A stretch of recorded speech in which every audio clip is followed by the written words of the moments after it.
Oi, turminha, boa tarde para todos vocês, né? Sou a professora Elizabeth, ainda não conheço vocês pessoalmente, né? Mas acredito que em setembro a gente possa se conhecer, tá bom?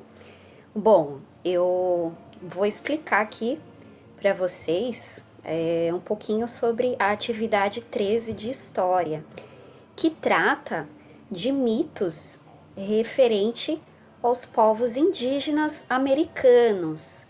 Então, o primeiro é referente ao mito do povo Guarani, né, um povo indígena, e o segundo também é de um outro povo indígena, né, aqui, inclusive aqui do nosso país, que é o povo Chavante. Bom, aí vem a questão 1. A questão, então vamos lá. A primeira pergunta se refere quais semelhanças e diferenças entre os mitos apresentados. Então, o que tem de parecido, o que tem de diferente nos mitos, né? Lembrando que o mito vem da palavra mitologia, né? É uma palavra grega que significa um conjunto de histórias que pretende, né, explicar a origem do ser humano, do universo. Então, uma explicação do mundo, né, os mitos. Bom, então vamos lá. Aqui a gente observa no primeiro mito de criação guarani, o sopro de Tupã, que tudo foi criado por um Deus único, o Deus Tupã.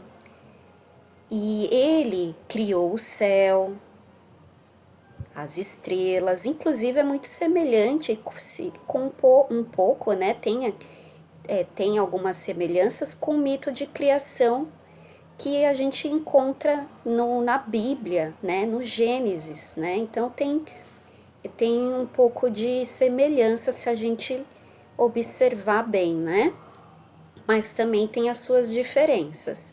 Então aqui ele criou o céu, as estrelas, criou também o sol, né? Criou o sol, criou o homem, né? Então ele criou a partir da terra. Veja outra semelhança, né? Com o mito com o criacionismo bíblico, né? Então a gente verifica também essa semelhança. Então ele criou o mundo, criou a terra, deu vida, né, a tudo. Então esse é o mito guarani, né?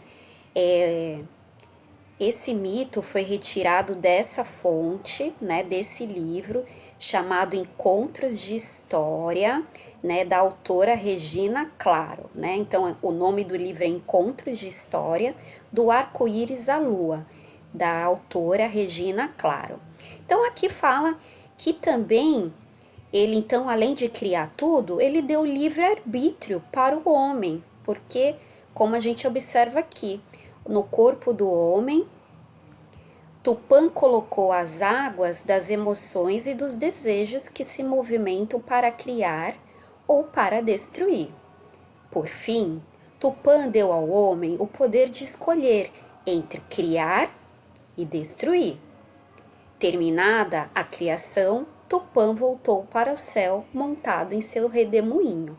Ou seja, então aqui a gente tem o livre arbítrio do bem e do mal, de criar e também destruir. Então é isso que a gente entende aqui no mito Guarani. Bom, no segundo mito, a gente vai observar que então a gente verifica mais diferenças. No segundo mito de criação chavante, a gente vai observar que eles não têm um Deus que criou, e sim quem criou o céu, ou criou a lua, criou o sol, foram crianças, né? Que criaram, chamado de Airepudu, que eram rapazinhos adolescentes, né? Crianças que viviam em grupo brincando.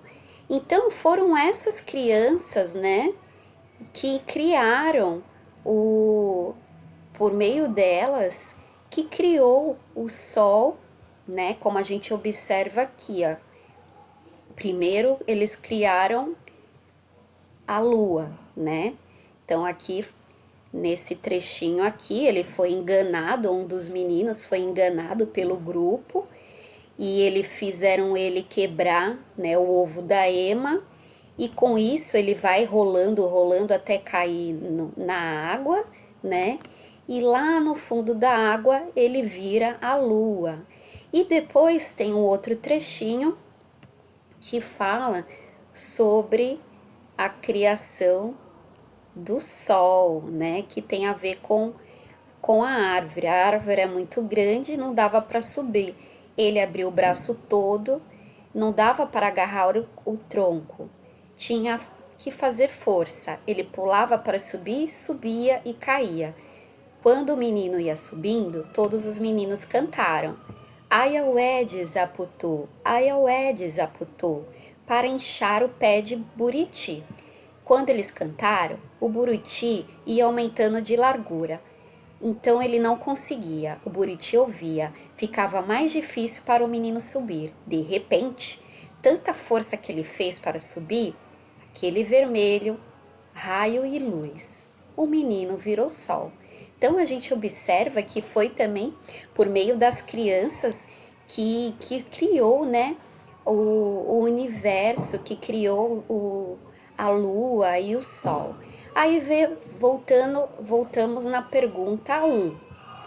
Quais as diferenças e quais as semelhanças e diferença entre os mitos? Bom, tem mais diferenças que semelhanças. No primeiro, a semelhança é que em ambos os mitos, eles têm uma relação muito sagrada com a natureza. A natureza é muito importante para eles, né? Então, isso é o que a gente pode colocar como semelhante, né? E a diferença, né, é que eles, no primeiro mito, existe um Deus, né, um único Deus, Tupã, que criou tudo, né? E no segundo foram crianças que criaram, né? Então foram os Airepudu, né, no mito Chavante, que criou, né, a vida. Mas ambos, a gente pode observar que ambos, a natureza é muito importante, né? Então aí a gente vai agora para a segunda pergunta. Qual a relação dos mitos com a carta do chefe de Seattle? Bom, aí a gente vem aqui, né, na carta do chefe de Seattle, que é um cacique que mandou uma carta em 1855 para o presidente dos Estados Unidos, né? E ele, para ele, aí aqui, né? Pois o governo tem dado a entender que pretendia comprar o território ocupado pela população indígena. Faz mais de 1,5 século, mas o desabafo do cacique tem uma incrível atualidade. Aí ele coloca: o grande chefe de Washington mandou dizer que quer comprar nossa terra. Nós vamos pensar na sua oferta, pois sabemos que se não o fizermos, o homem branco virá com armas e tomará a nossa terra. Como pode-se comprar ou vender o céu ou o calor da terra? Tal ideia é estranha. Não somos donos da pureza do ar ou o brilho da água. Como podemos comprá-lo? Toda essa terra é sagrada para o meu povo. Então, vejam que para Seattle, né, para o cacique Seattle, a terra é sagrada para o povo indígena, para esse povo dele, né? Para a tribo, que é o nome da tribo é essa, né? Suquamish, né? E para ele é muito, a terra tem um valor, a natureza tem um valor sagrado, diferente para o homem branco, né? Então aí vem a segunda pergunta: qual a relação dos mitos com a carta com a carta do chefe Seattle? Bom, a terra, a terra para o povo, né, do Amish, era sagrada, muito importante, ia muito além desse valor material.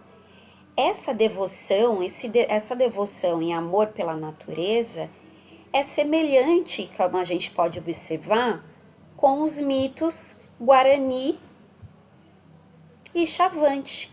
Então, professor, então aí qual a relação dos mitos com a carta? Bom, a relação é que a gente observa que para os povos indígenas a natureza é sagrada, né?